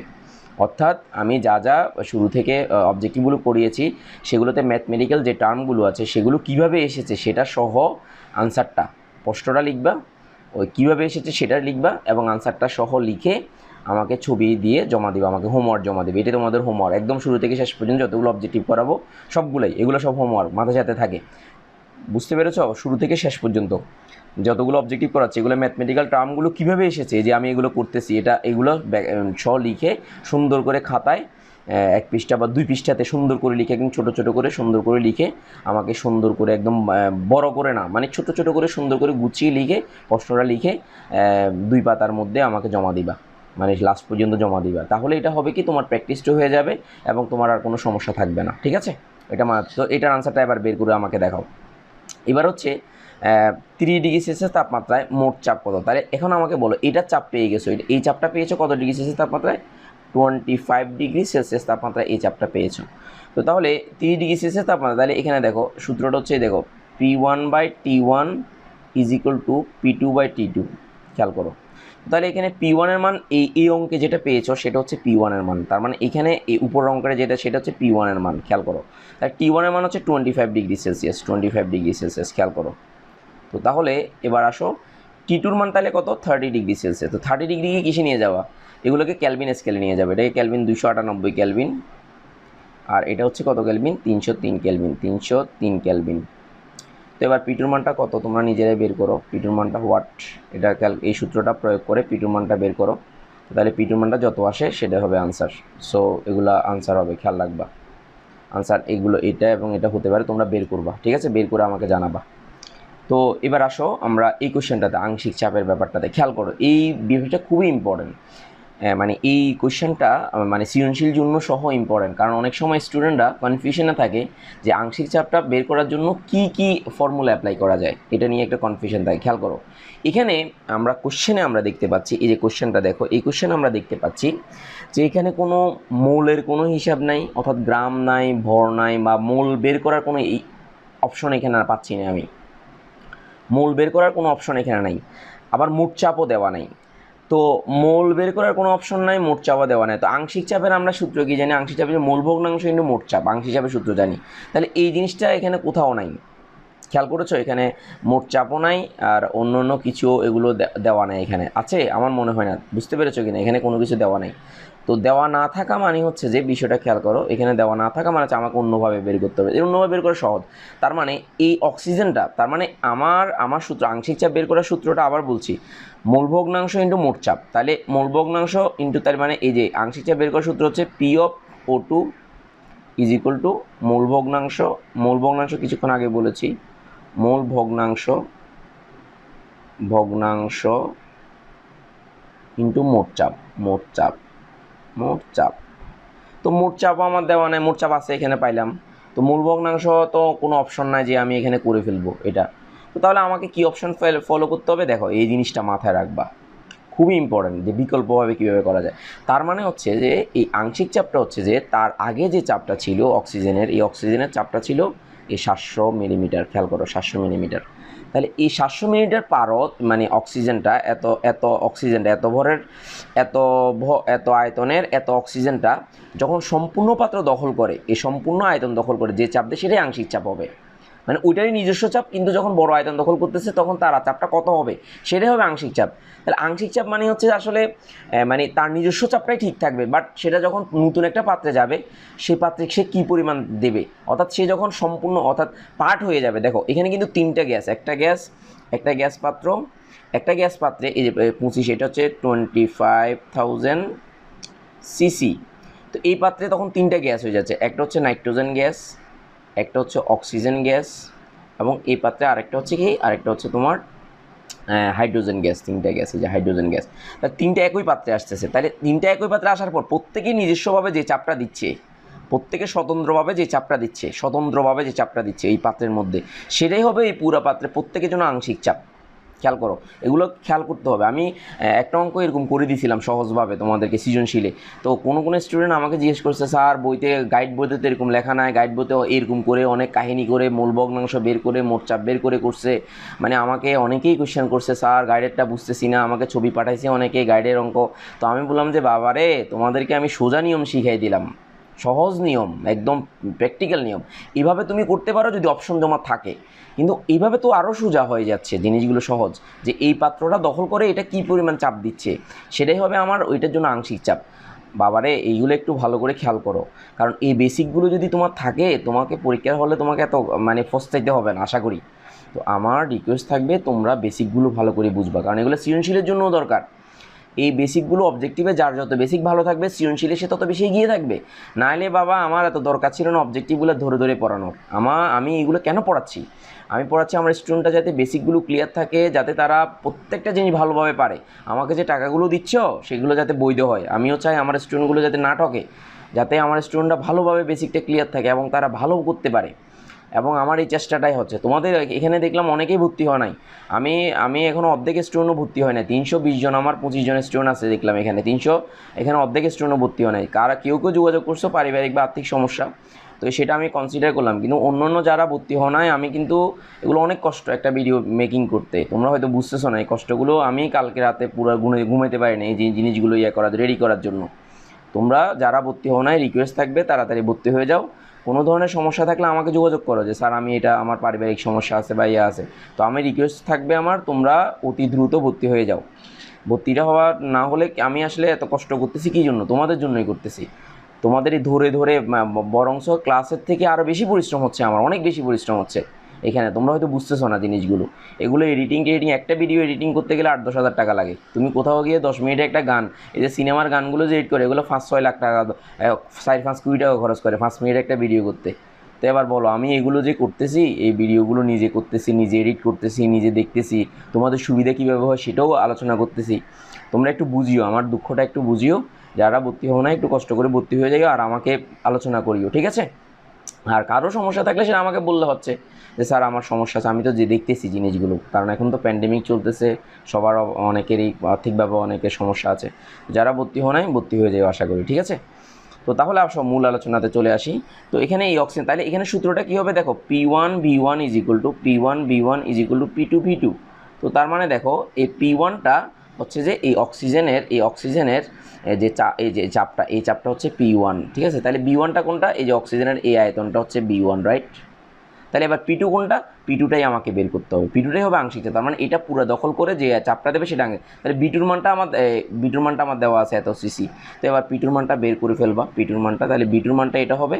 তাহলে এখানে কত হবে দেখো, যে এটা P2 সমান হচ্ছে যে এখানে হচ্ছে নিচে হবে B2 আর উপর হচ্ছে P1 B1। তো ক্যালকুলেশন করে এইটা মান এটা আসে কিনা দেখো, চেক করে যেটা আসে সেটাই দিও, ঠিক আছে। এখন কি আমরা সিস্টেমটা বুঝাতে পেরেছি? এই সাইডটা কোয়েশ্চেনটা খুবই গুরুত্বপূর্ণ, বুঝাতে পারছি কিনা? এখানে কিন্তু সৃজনশীলের ব্যাপারটাও ক্লিয়ার, এখানে এই নিয়মেও করা যায়, মূল ভগ্নাংশ কিছুক্ষণ আগে দেখালাম, মোট চাপ দেওয়া থাকলে এইভাবেও করা যায়, আবার এখান দিয়েও তুমি করতে পারবা, এই নিয়মেও করতে পারবা। আমার মনে হয় সৃজনশীলটাও আলোচনা হয়ে গেল আর এই বিষয়টা আলোচনা হয়ে গেল। আমার মনে হয় তোমরা বিষয়টা উপকৃত হবে এবং তোমরা আমার মনে হয় ভালোভাবে বুঝতে পারবা ইনশাআল্লাহ, ঠিক আছে। তারপরে যদি কোনো সমস্যা থাকে আমাকে জানাবা, ঠিক আছে। এবার আমরা মেডিকেলে কী কী এসেছে, বিভিন্ন ভর্তি পরীক্ষায় কী কী এসেছে এবং ইয়াতে তোমার SSC HSC পরীক্ষাগুলোতে কী কী কোয়েশ্চেনগুলো এসেছে, এগুলোর যেগুলো সমস্যা আছে সেগুলো আমি এখন একটু আলোচনা করব। দেখো খেয়াল করো, তাহলে এবার আমরা বোর্ড কোশ্চেনে আরও কী কী আসছে সেগুলো একটু আলোচনা করব। দেখো যে স্ট্র্যাটোস্ফিয়ারের মূল উপাদান, এটা বোর্ডে আসে নাই, তারপরে এটা ইম্পর্টেন্ট, মুখস্থ, এটা দেখবা। আর বায়ুমণ্ডলের যে শীতলতম অংশ, তার মানে তাপমাত্রা একদম কম থাকে, এই যে মেসোস্ফিয়ারে কম থাকে, ঠিক আছে। এই মেসোস্ফিয়ারে তাপমাত্রা কম থাকে, এটা মাথায় রাখবা। এগুলো জানো, স্ট্র্যাটোস্ফিয়ার হচ্ছে নিচ থেকে উপরে তাপমাত্রা কমে, আবার ট্রপোস্ফিয়ারে তাপমাত্রা আবার বাড়ে, আবার সেক্ষেত্রে আবার তাপমাত্রা আবার কমে। তো তাহলে শীততম অঞ্চল কোনটা? মানে যেখানে তাপমাত্রা একদম কম থাকে, মাইনাস অনেক কম থাকে, সেটা হচ্ছে মেসোস্ফিয়ার। আর উৎক্রম তাপমাত্রার ব্যাপারটা আমি মনে হয় আলোচনা করেছিলাম আমার লেকচারে, তারপর আমি একটু করে বলি যে উৎক্রম তাপমাত্রা হচ্ছে জুল থমসন প্রভাব। তো বড় যে জুল থমসন প্রভাবের সিস্টেমটা কী ছিল, যে কোনো একটা গ্যাসকে যে সছিদ্র প্লাগের মধ্য দিয়ে যদি আমরা কী করতে করতে দিই, মানে গ্যাসটা একটা উচ্চচাপী অঞ্চল থেকে নিম্নচাপে যদি নিয়ে যাই, মানে চাপ বেশি অঞ্চল থেকে কম চাপ অঞ্চলে যদি নিয়ে যাই, তো তাহলে চাপ বেশি অঞ্চল থেকে কম চাপ অঞ্চলে যদি নিয়ে যাই তাহলে হয় কি, যে তাপমাত্রা হ্রাস পাওয়ার কথা, তাপমাত্রা হ্রাস পাওয়ার কথা T2 তাপমাত্রা হ্রাস পাবে। উচ্চচাপ থেকে নিম্নচাপে যদি নিয়ে যাই তাহলে সেক্ষেত্রে তাপমাত্রা হ্রাস পায়। কিন্তু দেখা যায় যে কিছু কিছু গ্যাসের এমন একটা তাপমাত্রা আছে যে তাপমাত্রা হ্রাস পাওয়ার পরিবর্তে তাপমাত্রা বৃদ্ধি পায়, মানে জুল থমসন প্রভাবটা মানে না, যে তাপমাত্রায় জুল থমসন প্রভাবটা মানে না, বা তাপমাত্রা হ্রাস পাওয়ার পরিবর্তে তাপমাত্রা বৃদ্ধি পায়, ওই তাপমাত্রাকে উৎক্রম তাপমাত্রা বলা হয়, ঠিক আছে। সো উৎক্রম তাপমাত্রা এটা হবে, হিলিয়ামের উৎক্রমতা, হাইড্রোজেনের না, হিলিয়ামের উৎক্রম তাপমাত্রা হচ্ছে 240 ডিগ্রি সেলসিয়াস, -240 ডিগ্রি সেলসিয়াস হিলিয়ামের, এটা মাথায় রাখবা। হিলিয়ামের উৎক্রম তাপমাত্রা, আর হাইড্রোজেনেরটা হচ্ছে -80 ডিগ্রি। আর হাইড্রোজেনের যদি হয়, হাইড্রোজেনটা এটা মেডিকেল অ্যাডমিশন টেস্টে আসে, বিভিন্ন অ্যাডমিশন টেস্টে এটা আসছে দেখছিলাম আমি কয়েকটাতে। তো তাহলে হিলিয়ামেরটাও মাথায় রাখবা, হাইড্রোজেনেরটাও মাথায় রাখবা। হাইড্রোজেনের -80 ডিগ্রি সেলসিয়াস, অথবা অনেক সময় ক্যালভিন স্কেলও দিতে পারে। তো ক্যালভিন স্কেলে দিলে 273 থেকে 80 ডিগ্রি বিয়োগ দিবা, এটাকে ক্যালভিন স্কেলে যদি দেয় তাহলে 273 থেকে, তার মানে ক্যালভিন স্কেলে যে 30 ক্যালভিন হবে, এটা 30 ক্যালভিন। আর এখানে যদি হয় তাহলে কত, 200 কত হয় হিসাব করো না, তাহলে 200 থেকে বিয়োগ করলে যা হয় তা, 273 থেকে 80 বিয়োগ করলে যা হয় তা, ঠিক আছে। 200 সম্ভবত 193 হবে। তো সো এইভাবে 193 ক্যালভিন হতে পারে এটা। তো সো এগুলো মাথায় রাখবে, বেসিকগুলো মাথায় রাখবে, ঢাকা বোর্ড 2019 সালে আসছে এটা, ঠিক আছে। আচ্ছা, এখানে এই অঙ্কটা একটু বেসিকের অঙ্ক, যে STBতে একটি পাত্রের মধ্যে 1 মোল আর্গন আছে, 2 মোলে আছে 2 মোল অক্সিজেন, 3 মোল কার্বন ডাইঅক্সাইড, 4 মোল নাইট্রোজেন আছে। মিশ্রণের মোট চাপ অপরিবর্তিত রেখে 1 অ্যাটমসফিয়ার নিলে কত আংশিক চাপ কীরূপ পরিবর্তন ঘটবে। আচ্ছা, অঙ্কটাতে একটু কিন্তু বেসিক, মানে অঙ্কটা কিন্তু অঙ্ক করতে হয়, কিন্তু অঙ্কটাতে বেসিক অ্যাপ্লাই করলে সহজ হয়ে যায়।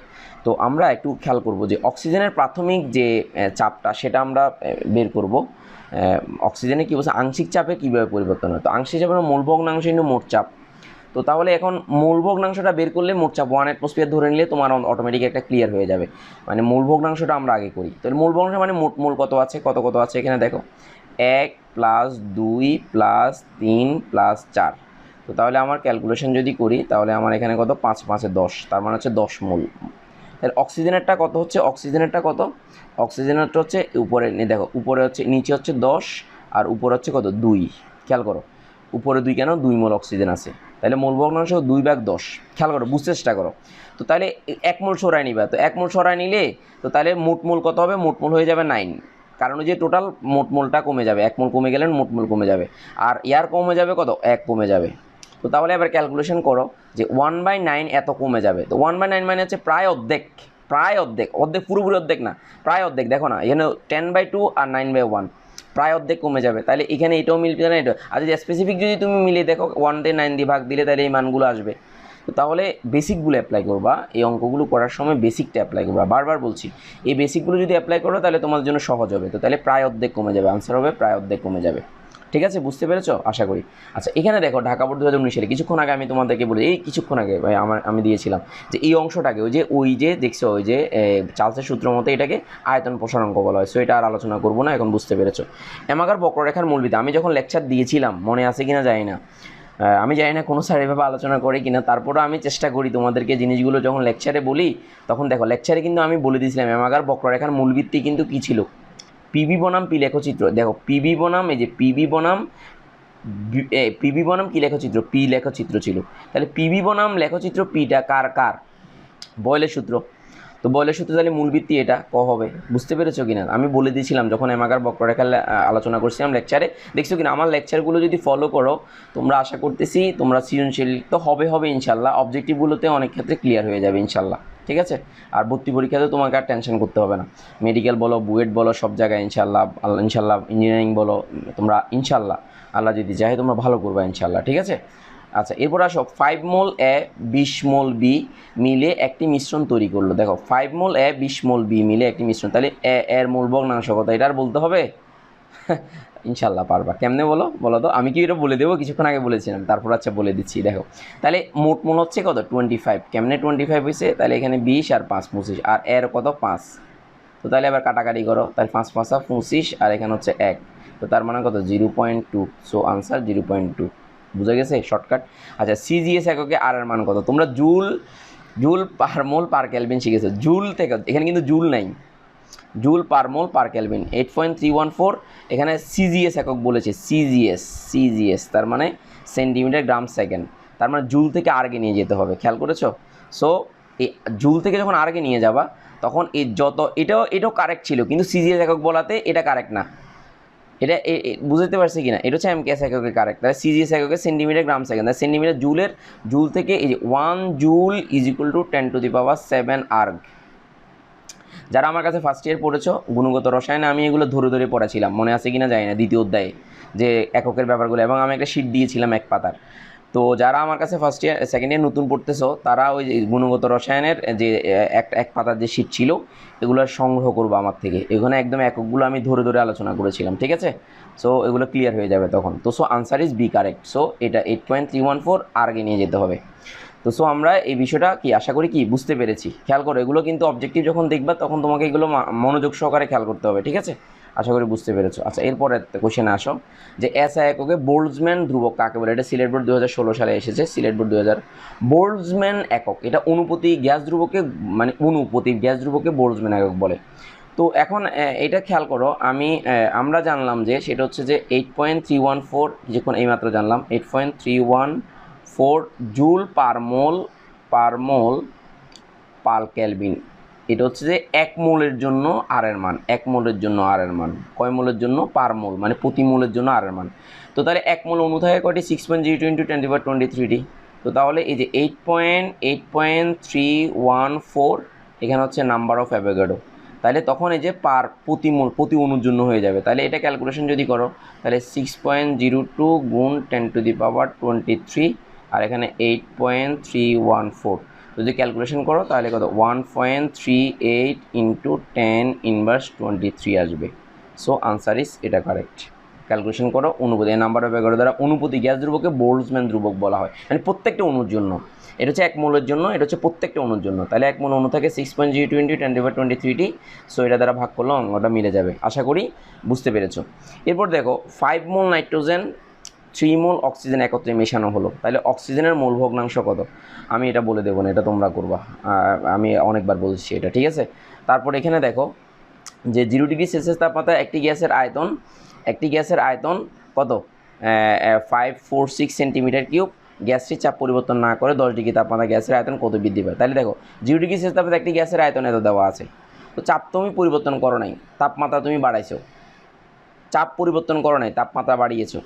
তো তাহলে চাপটা পি ধরো, চাপ পরিবর্তন না করে তুমি পি ধরো, তাহলে একটা গ্যাসের সূত্র কোনটা দেবো, P1 B1/T1 is equal two P2 V2/T2। তো তাহলে এবার আমাকে বলো চাপ তুমি পরিবর্তন করো, তাহলে এটা পি এবং পি থাকবে, সেম থাকবে। তাহলে B1 এর মান দেওয়া আছে, B2 এর মানটা তুমি বের করবা। T1 T2 এর মানটা তাপমাত্রা 10 ডিগ্রি বাড়ালে বলেছে, তাহলে 10 ডিগ্রি বাড়ালে, তাহলে খেয়াল করো 10 ডিগ্রি বাড়ালে মানে তাপমাত্রা 10 ডিগ্রি সেলসিয়াসই হবে, 0 থেকে 10 যোগ করলে 10 ডিগ্রি সেলসিয়াসই হবে তাপমাত্রা, নতুন তাপমাত্রা, বুঝতে পেরেছো তো? আর এখানে যদি 1 ডিগ্রি সেলসিয়াস থাকতো তাহলে এখানে 11 হইতো, 10 ডিগ্রি বাড়লে শেষ তাপমাত্রা 11 হইতো। আমি কি বিষয়টা বুঝতে পারছি? বাড়ালে বলছে, এখানে বলছে তাপমাত্রা এত হলে বলে নাই, এত বাড়ালে বলেছে। তার মানে আদি তাপমাত্রার সাথে 10 যোগ করবা বাড়ালে যখন বলবে। আর যদি বলে যে এত তাপমাত্রা থেকে এত হলে বা এই তাপমাত্রায় এরকম বললে, তখন সেক্ষেত্রে ওই শেষ তাপমাত্রা কিন্তু এটাই হইতো। কিন্তু এখানে বলছে বাড়ালে, খেয়াল করো বাড়ালে বলেছে, তার মানে আদি তাপমাত্রার সাথে এটা যোগ হবে। তো তাহলে তাপমাত্রা যোগ করে বিটুর মানটা বের করবা, তো বের করে আগের যে মানটা বের হবে সেখান থেকে এটা বিয়োগ করবা। তো বিয়োগ করলে আনসার কোনটা হবে? 20 ডিগ্রি সেলসিয়াস, এটা থেকে এটা বিয়োগ করলে আনসার হবে কত? 566 হইতে পারে। সো আনসার এটা করবা, করে আমার করবা, হোমওয়ার্ক তো জমা দিবা, এগুলো ক্লিয়ার করে আমাকে জমা দিবা, ঠিক আছে কিনা? আচ্ছা এবার আসো, বুঝছো তো সূত্রগুলো কীভাবে বলেছে, অঙ্কগুলো করার সিস্টেম বুঝতেছো তো আশা করি। আচ্ছা এবার আসো, কোনো গ্যাস দ্বয়ের ব্যাপন হার সমান, কোন গ্যাস দ্বয়ের ব্যাপন হার, তাহলে ব্যাপন হার সমানের আণবিক ভর সেম হইতে হবে। তো আণবিক ভর যদি সেম হয় তাহলে এখানে দেখো এটা হচ্ছে নাইট্রোজেন আর এটা হচ্ছে কার্বন মনোক্সাইড। তো নাইট্রোজেনের হচ্ছে কত? 28, আর কার্বন মনোক্সাইড কার্বন হচ্ছে 12 আর এখানে হচ্ছে 16, তাহলে হচ্ছে কত? 28। তাহলে দুইটা গ্যাসের ভর সমান, দেখো খেয়াল করো। সো এটার ব্যাপন হার সমান, সোজা কথা। এগুলোর ব্যাপন হারগুলো ভিন্ন হবে কারণ ভর ভিন্ন ভিন্ন। ব্যাপন হার সমান হতে আণবিক ভর সেম হইতে হয়। তো এখন বুঝতে পারছো, সিলেট বোর্ড 2017 সালে আসছে। ধন্যবাদ। এরপর আসো, কোন লেখচিত্রে বয়লের সূত্রকে সমর্থন করে? তো বলো এখানে বি, এটা সোজা কথা যে বি বয়লের সূত্র কি মনে আছে কেন? B is proportional to 1/p। তো এটাকে আবার বা দেখো B is proportional to P inverse 1ও বলো, একই কথা, এটা আর এটা একই কথা। তো তার মানে এটা বাড়লে 1/p এর মান বাড়বে, পি এর মান না, 1/p এর মানও বাড়বে। সো বি এর মান বাড়লে 1/p এর মান আস্তে আস্তে বাড়তেছে। So A is correct. নিচের কোন গ্রাফটি কোন সূত্রকে সমর্থন করে? তো তাহলে এটা সোজা কথা যে এইমাত্র দেখলে এটা উপরের দিকে আসতেছে। তো তাহলে এখানে কোনটা হবে বলো, সোজা কথা কোনটা হবে বলো? এখানে তোমার যেহেতু এটা ওই যে সমতাপীয় রেখা, এগুলো তাপটা স্থির, এগুলো তাপটা স্থির। তো তাহলে বি বনামে যে মাত্র যেটা দেখালাম তার মানে এটা হচ্ছে বয়লের সূত্রকে সমর্থন করে। সো আনসার হবে বি। আচ্ছা এবার আসো, 25 মোল একটি গ্যাস এত অ্যাটমসফিয়ার চাপে এত লিটার আয়তন আছে, কত তাপমাত্রায় গ্যাসটি আদর্শ আচরণ করবে? খুবই ইম্পর্টেন্ট একটা জিনিস, সেটা খুবই ইম্পর্টেন্ট, খেয়াল করো। কত তাপমাত্রায় গ্যাসটি আদর্শ, এই কোয়েশ্চেনটা অনেকেই বুঝে না এবং এটা আসলে অনেক সময় সমস্যাও হয়ে যায়। তো আমি সেই কারণে এটা একটু সলভ করার চেষ্টা করি। তাহলে দেখো আদর্শ আচরণ করার সত্য কী? তাহলে দেখো PB is equal two nRT, আমি এনআরটি লিখলাম। তো এটাকে আমি যদি বলি PV/nRT is equal to Z ধরলাম। তো ওই যে সংকোচনশীল গুণাঙ্ক, তো সংকোচনশীল গুণাঙ্কের মান যদি 1 হয় তাহলে সেক্ষেত্রে কী হবে বলো? এটার মান যদি 1 হয় তাহলে সেক্ষেত্রে এই গ্যাসটা আদর্শ আচরণ করবে। তো তাহলে জেডের মান 1, তার মানে এটার অনুপাত যদি 1 হয় তাহলে সেক্ষেত্রে আদর্শ আচরণ করবে। বুঝতে পারছি কিনা, মনে আছে কিনা আমি আলোচনা করছিলাম। তো তাহলে পি এর মান দেওয়া আছে, এই যে পি এর মান দেওয়া আছে, তার বি এর মান দেওয়া আছে, যে বি এর মান দেওয়া আছে 0.5, তারপরে এত মোল, এন এর মান দেওয়া আছে, যে এন এর মান দেওয়া আছে, মোল দেওয়া আছে। আর এর মান কোনটা বসবে? যেহেতু লিটার অ্যাটমসফিয়ার তাহলে 0.0821 বসবে। কেন?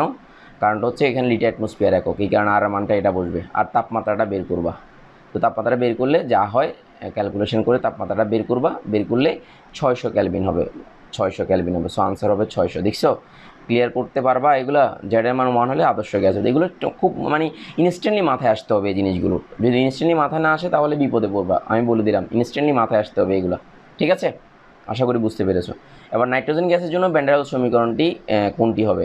তাহলে দেখো এই নাইট্রোজেন গ্যাসের জন্য যে 28 গ্রাম নাইট্রোজেন গ্যাসের জন্য ভ্যান ডার ওয়েলস সমীকরণটি কোনটি হবে? তো তাহলে এখানে 28 গ্রাম মানে হচ্ছে 1 মোল। কেন? নাইট্রোজেনের আণবিক ভরের সমান হচ্ছে 28। তো তাহলে এবার 1 মোলের জন্য সূত্র কোনটা? সূত্র হচ্ছে যে n²a/, যে এই সূত্রটা হচ্ছে যে মেইন সূত্র, ঠিক আছে? সূত্রটা হচ্ছে এটা। তো সূত্রটা তো আমরা এখানে ডিরেক্ট সূত্র দেওয়া আছে, তো আমাদেরকে n এর মানটা বসাইতে হবে। তো n এর মানটা বসাইলে কত? 1 বসাও। তো 1 বসাইলে 1 হবে, এখানেও 1 হবে, এখানেও 1। সো আনসার ইজ এটাই কারেক্ট। কোনটা কারেক্ট? এই যে এইটা কারেক্ট, কারণ n এর মানটা বসাই ফেলতে হবে, বসানোর পরে এই মানটাই আসবে। সো ভ্যান ডার ওয়েলস সমীকরণ হবে এটা। করাইছিলাম আমি তোমাদেরকে সৃজনশীলে, মনে আছে কিনা জানি না, আশা করি বুঝতে পেরেছো। এরপর আসো, যে ঠিক সেই মতো এটা এখানে এন এর মান কত হবে 2 হবে, কেন বলো তো? কারণ হাইড্রোজেনের আণবিক ভর হচ্ছে 2 গ্রাম, H2 2 গ্রাম, তো তাহলে এখানে 4 গ্রাম আছে, তাহলে 2 হবে এন এর মান, তাহলে n ইজ ইকুয়াল টু 2। তো 2 বসাও, এবার 2 দুগুণা 4, তো তাহলে এখানে 2, এটা সো এটা কারেক্ট। এখানে 2 দুগুণা 4, n স্কোয়ার, তো 2 দুগুণে 4, তো তাহলে 4 আর এখানে হবে যে 2 যে এন বি, এন এর মান 2, এন এর মান এই এন এর মানগুলো বসছে, এন এর মান বসছে n স্কোয়ার, তো n স্কোয়ার মানে হচ্ছে এন এর মান 2, 2 স্কোয়ার, 2 স্কোয়ার সমান 4। সো এগুলো সিল্লা কলা দেবে না, মাথায় রাখবে, এগুলো খেয়াল করতে হবে পরীক্ষায় আসার জন্য, ঠিক আছে? আচ্ছা, আর এখানে দেখো এত গ্রামের গতিশক্তি কত জুল হবে, 48 গ্রামের অক্সিজেনের গতিশক্তি কত জুল হবে। তাহলে এই 48 গ্রামকে তুমি গতিশক্তির সূত্র কি বলো তো, সবাই জানা আছে কিনা? যে ইকে ইজ ইকুয়াল টু কত, ইকে ইজ ইকুয়াল টু 3/2 এনআরটি, মনে আছে কিনা? 3/2 এনআরটি যেটা আছে, সেই 3/2 এনআরটিতে তোমরা কি করবা, এখানে মানটা বসাবা। তো এন এর মান তাহলে কত হচ্ছে, অক্সিজেন হচ্ছে কত 32 গ্রাম, 16 দুগুণা 32, তাহলে এখানে এটার মান কত হচ্ছে, যে উপরে হচ্ছে 48 আর নিচে হচ্ছে 32। তো কত মোল হবে ক্যালকুলেশন করবা, এত মোল এন এর মান বসাবা, আর মান কিন্তু এখানে 8.314 বসাইতে হবে। আর তাপমাত্রাটা হচ্ছে যে কি এসএটিপি বলা হচ্ছে, এসএটিপি যখন বলবে, এসএটিপি হচ্ছে 25 ডিগ্রি সেলসিয়াস, 25 ডিগ্রি সেলসিয়াস, তার মানে হচ্ছে 298 কেলভিন। তো এখানে একটা জিনিস বলে রাখা ভালো যে এসএটিপি, এনটিপি এবং এই তোমার এসটিপি, এই দুইটার মধ্যে পার্থক্য। তাহলে এসটিপি হচ্ছে কত 0 degree Celsius 1 atmosphere, NTP 25 degree Celsius 1 atmosphere, আর এসএটিপি হচ্ছে যে 25 degree Celsius but 100 kilopascal, 100 kilopascal. তো কিলোপ্যাসকেল প্যাসকেল এলে 1000 হবে, তো এসএটিপিটা এটাই। সো মাথায় রাখবা, এই তিনটা জিনিস মাথায় রাখবা। এসটি মানে standard temperature and pressure, NT মানে ন্যাচারাল টেম্পারেচার অ্যান্ড প্রেশার, আর SATP standard ambient temperature and pressure, মানে সহজ করে জন্য তখন এটা হবে 100 কিলোপ্যাসকেল। এই পার্থক্যগুলো একটু মাথায় রাখবা, এই তিনটা জিনিস আশা করি তোমরা বুঝতে পারবা, ঠিক আছে? তো সো এই অঙ্কটা ক্যালকুলেশন করলে এই আনসারটা এটাই আসবে, জুল এককে আসবে। সো এই মানগুলো মাথায় রাখবা, ওকে। তারপরে এরপরে আসো যে 29 নম্বর অঙ্কটা, ইয়াতাতে দেখো T25 ডিগ্রি সেলসিয়াস, আর এখানে হচ্ছে 16 গ্রাম দেওয়া আছে, আর 32 দেওয়া আছে তোমার হচ্ছে মিথেন, মোট চাপের মান দেওয়া আছে। তো আংশিক চাপ বলছে, তাহলে আংশিক চাপ আমার মোল ভগ্নাংশ মোট চাপ। তো তাহলে এখানে কেমনে করবা তোমরা নিজেরা বলো, কারণ এটাকে মোলে নিয়ে যাবা, এটাকে 32 দ্বারা ভাগ করবা, এটাকে 16 দ্বারা ভাগ করবা, তাহলে মোট মোল যোগ করবা। তাহলে মোট মোল যোগ করে, তাহলে এখানে কার চাপ বলছে, মিথেনের, তাহলে এখানে হচ্ছে টোটাল মোল, মোট মোল হবে, এখানে হবে মোট মোল, আর মিথেনের মোল সংশ্লিষ্ট মোল, এই যে সংশ্লিষ্ট মোল, তাহলে এখানে P(CH4) আর এখানে মোট চাপ হবে 200। তো এবার ক্যালকুলেশন করে যা হয় সেটা ক্যালকুলেশন করবা, মোট মোল সংশ্লিষ্ট মোল, তো সো আনসার হবে এটা। তারপর ক্যালকুলেশন করবা। তারপর হচ্ছে কার্বন ডাইঅক্সাইডের সন্ধি তাপমাত্রা কত, এটা মুখস্থ 31.1 ডিগ্রি সেলসিয়াস, ক্লাসে পড়াইছিলাম আমি যখন পড়াইছিলাম তখন আলোচনা করছিলাম। অনুবন্ধী অ্যাসিড, অনুবন্ধী ক্ষারক যুগলের মধ্যে, তাহলে তোমাদেরকে এটাও আমি ক্লাসে পড়াইছিলাম, মনে আছে কিনা জানি, আমার লেকচারে আমি বলেছিলাম যে অনুবন্ধী অ্যাসিডে মূলত পার্থক্য, অ্যাসিডটা H+ আয়ন ছেড়ে দেবে আর ক্ষারকটা সেটা গ্রহণ করবে। তাহলে ডিফারেন্সটা কোথায়, H+ আয়নের, তাহলে সো একটি H+ আয়নের, H+ পরমাণু না, অনেকে এটা দাগায় দেয়, হবে না, H+ আয়নের। অনুবন্ধী অ্যাসিড এবং ক্ষারক যুগলের মধ্যে পার্থক্য হচ্ছে H+ আয়ন, তাহলে একটা H+ আয়ন ছাড়লে সেটা অনুবন্ধী ক্ষারক হয়ে যায়, কোনো অ্যাসিড একটা H+ আয়ন ছাড়লে অনুবন্ধী ক্ষারক হয়ে যায়, সেটা মাথায় রাখবা, ওকে, ধন্যবাদ। তারপর এরপর আসো এবার বিভিন্ন ইয়াতে দেখো এগুলো কী কী আসছে সেটা দেখি। এসটিভিতে 1 লিটার গ্যাসের ভর এত গ্রাম হলে গ্যাসটি কি, তো এসটিভিতে 1 লিটার গ্যাসের ভর দেওয়া আছে এখানে। তো সোজা কথা যে এসটিভি মানে 1 মোল গ্যাসের আয়তন হচ্ছে 22.4 লিটার, তাহলে 1 লিটারের ভর হচ্ছে এত, 22.4 লিটারের ভর কত হবে। তো 1 লিটারের তাহলে এটা 22.4 দিয়ে গুণ করলে তাহলে যত হয় তত, তাহলে 22.4 দিয়ে গুণ করলে কত হয় দেখবা, আণবিক ভর এবার মিলাবা, মিলে সম্ভবত অক্সিজেন হতে পারে 32 হয় কিনা দেখিও, 22.4 সাথে 1.43 যদি গুণ করা হয় 32 হবে। তো সো এটা যেটা হয় সেটা তুমি আনসার দাগাবা, বুঝতে পেরেছো তো? 1 লিটার হচ্ছে এত, 22.4 লিটারের কত, 1 মোলের হচ্ছে 22.4 লিটার, তো 1 মোল হিসাবটা 1 মোল মানে ঠিক আণবিক ভর বের হয়ে যাবে। সো এটাও আমি আলোচনা করছিলাম, এটা আমার পরীক্ষা দিয়েছিলাম, তারপরে এটা প্রশ্নটা ভিন্ন, যে এখানে বলছে অনুবন্ধী ক্ষারক কোনটি, ক্ষারক তার মানে অ্যাসিডটা H+ আয়ন ছেড়ে দিলে যা হয় সেটা হবে ক্ষারক, অ্যাসিডটা এটা অ্যাসিডটা H+ আয়ন ছেড়ে দেওয়ার পর যা হয় সেটা হবে অনুবন্ধী ক্ষারক। সো আনসার ইজ এটা কারেক্ট। বুঝেছো? তারপর হচ্ছে নিচের কোনটি সরল, এটা আমি আলোচনা করেছিলাম, আমি প্রশ্ন পরীক্ষা দিয়েছিলাম HClO4 এর ব্যাপারটা। ত্রিক্ষারীয় অ্যাসিড কোনটা? তাহলে এখানে যে মানে যে অ্যাসিড যতটা H+ আয়ন দান করতে পারে সেটা তত ক্ষারকীয় অ্যাসিড। তাহলে এখানে 2টা দান করতে পারবে, এখানে 2টা দান করতে পারবে, এখানে 1টা দান করতে পারবে, এখানে 3টা দান করতে পারবে। সো এটা কারেক্ট। সো এখানে দেখো H2S এর অনুবন্ধী ক্ষারক কোনটি? তাহলে H2S এটা, তাহলে এটা H+ আয়ন দান করে দিলে কোনটা হবে? এটা হবে। সো এটার অনুবন্ধী ক্ষারক এটা। সো আনসার ইজ এটা কারেক্ট। আর এটা ক্ষারক, এটা অনুবন্ধী অ্যাসিড, এটা অ্যাসিড হয়ে যাবে আর এটা তখন ক্ষারক, অনুবন্ধী ক্ষারক হয়ে যাবে। তাহলে এটা প্রথমে অ্যাসিড ছিল, এটা ক্ষারক ছিল, ক্ষারকটা অ্যাসিড হয়েছে, অ্যাসিডটা ক্ষারক হয়েছে, তাহলে এটা অনুবন্ধী ক্ষারক আর এটা হচ্ছে অনুবন্ধী অ্যাসিড। তো আনসার যেটা কারেক্ট। তো গ্যাসের গতিশক্তি নির্ভর করে কিসের উপর? চাপ ও আয়তন। তাহলে গ্যাসের গতিশক্তি এইমাত্র সূত্র লিখেছিলাম 3/2 nRT, সূত্র লিখেছিলাম এইমাত্র গতিশক্তির সূত্রটা। তো তাহলে এখানে কী কী বিষয় আছে? আর এর মান আছে, তাপমাত্রা আছে। সো তাপমাত্রা নির্ভর করবে। তাহলে গ্যাসের প্রকৃতি মানে আদর্শ গ্যাস নাকি অনাদর্শ গ্যাস বা এই ধরনের একটা প্রকৃতি, তাহলে প্রকৃতির উপর। কিন্তু চাপের কি কোনো ব্যাপার স্যাপার এখানে আছে? চাপ আয়তন কি এখানে উপস্থিত? না, উপস্থিত না। সো এটা হবে না। সো আনসার ইস 1 এবং 3 কারেক্ট। 1, 3 কোনটা? এই অপশনটা। ঘূর্ণিঝড়ের জন্য দায়ী হলো, এখানে তিনোটাই দায়ী, বায়ুর চাপ, বায়ুর ঘনত্ব, তাপমাত্রা, তিনোটাই দায়ী ঘূর্ণিঝড়ের জন্য। কারণ এগুলো একটা নির্দিষ্ট না হলে নিম্নচাপ সৃষ্টি হয় না, আর নিম্নচাপ সৃষ্টি না হলে ঘূর্ণিঝড় তৈরি হবে না সমুদ্র পৃষ্ঠে। সো এগুলো খুবই ইম্পর্টেন্ট। বায়ুর ঘনত্ব মানে হালকা বায়ু, ঘনবায়ু এগুলো, আর তাপমাত্রার ব্যাপার তো আছে, আর বায়ুর চাপ মানে নিম্নচাপ। সো তিনোটাই এখানে ইম্পর্টেন্ট। আচ্ছা, এরপরে আসো যে বিভিন্ন ইউনিভার্সিটিগুলোতে কী কী এসেছে সেটাও একটু দেখি। তাহলে প্রমাণ তাপমাত্রা ও চাপে STP কোনো গ্যাসের 1 গ্রাম সবচেয়ে এগুলো হচ্ছে বেসিক কোশ্চেন, বারবার বলছি এগুলো হচ্ছে বেসিক টাইপস কোশ্চেন। তাহলে এখানে বেসিক টাইপস কি দেখো, খেয়াল করো। এখানে বেসিকটা হচ্ছে যে 1 গ্রাম সবচেয়ে বেশি আয়তন দখল করবে, তাহলে যার আণবিক ভর কম সেটা, যেমন এটা 2 গ্রামের হচ্ছে 22.4 লিটার, 22.4 লিটার। তাহলে এটা আণবিক ভর এটা 2 গ্রামের চেয়ে বেশি, তাহলে এটাও 22.4 লিটার হবে। তাহলে এটা নাইট্রোজেন হচ্ছে 28, তাহলে এটাও 28, তাহলে এটা তখন 22.4 লিটার হবে। তাহলে এটা হচ্ছে 32 হবে 22.4 লিটার, 22.4 লিটার। তো বলো এখন আমাকে বলো সবচেয়ে, তাহলে এটা 11.1 লিটার হবে, তাহলে এটা আরও কম হবে, এটা আরও কম হবে 1 গ্রামের।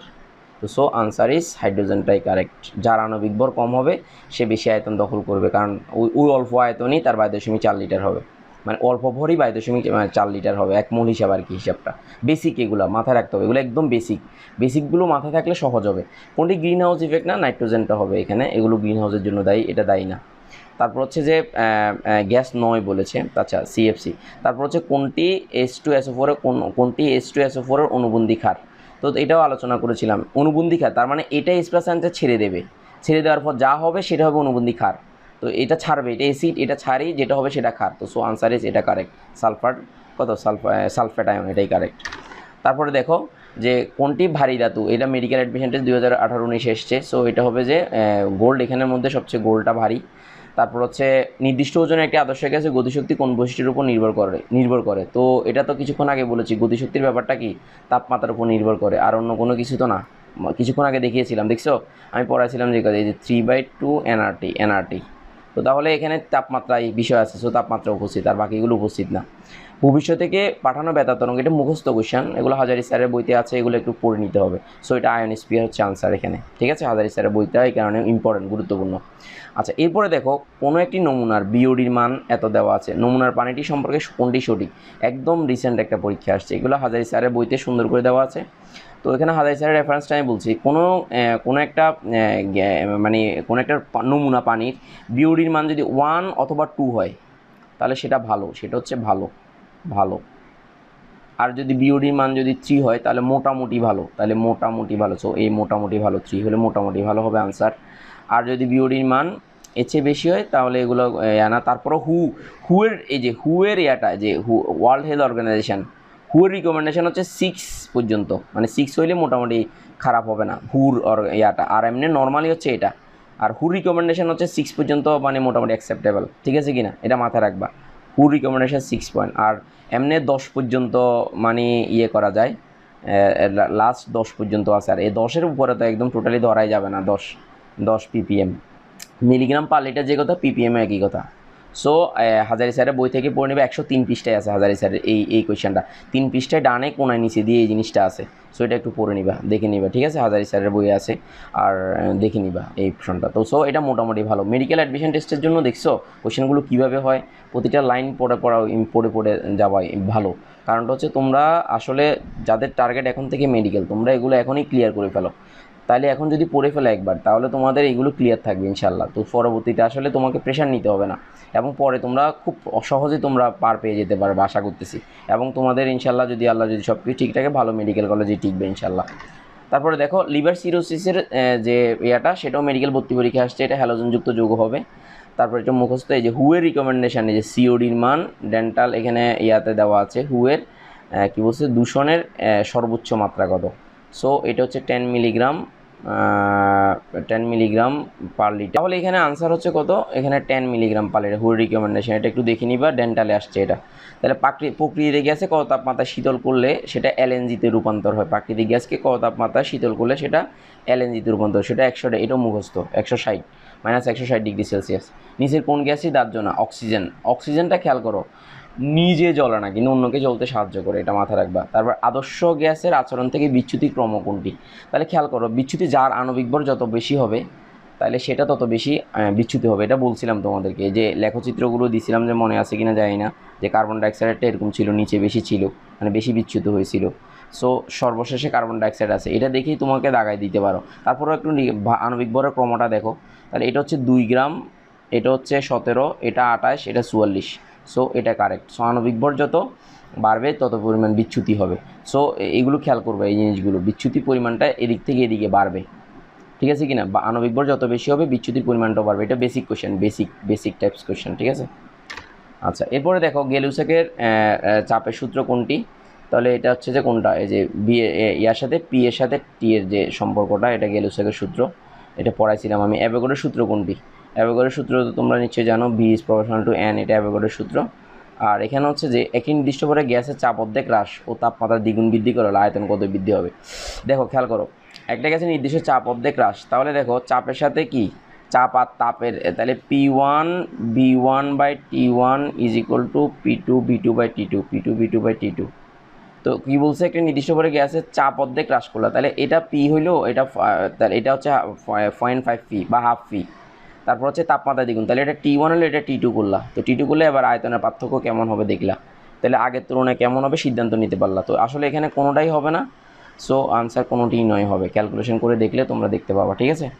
তো আমরা তাহলে মোটামুটি একটা ধারণা পেলাম যে অবজেক্টিভের ব্যাপারগুলোতে, ঠিক আছে, অবজেক্টিভ ব্যাপারগুলোতে। তো তাহলে তোমরা একটু কষ্ট করে জিনিসগুলো ভালো করে আমার হোমওয়ার্কগুলো করবা, এইচডাব্লিউগুলো করবা। এইচডাব্লিউগুলো হচ্ছে যেগুলো ম্যাথমেটিক্যাল টার্ম ছিল, এবং ইয়াগুলো যেগুলো ম্যাথমেটিক্যাল টার্ম না সেগুলো প্রশ্ন লিখে আনসারটা, আর যেগুলোতে ম্যাথমেটিক্যাল টার্ম আছে সেগুলো ম্যাথ সহ সলিউশন সহ আনসারটা, শুধু অপশনগুলো লেখার দরকার নেই, শুধু আনসার একে আমাকে সবাই ছবি তুলে 2 পাতার মধ্যে নিয়ে আসবা। 2 পাতার মধ্যে আমাদের কাটতে সুবিধা হয়, 2 পাতার মধ্যে নিয়ে আমাকে জমা দিবা, সবাই অ্যাসাইনমেন্ট আর কি জমা দিবা, ঠিক আছে। আর তোমরা যারা ভর্তি হয় নাই তারা তাড়াতাড়ি ভর্তি হয়ে যাবা। আর কোনো ধরনের কোনো সমস্যা হলে তাহলে আমাকে জানাবা।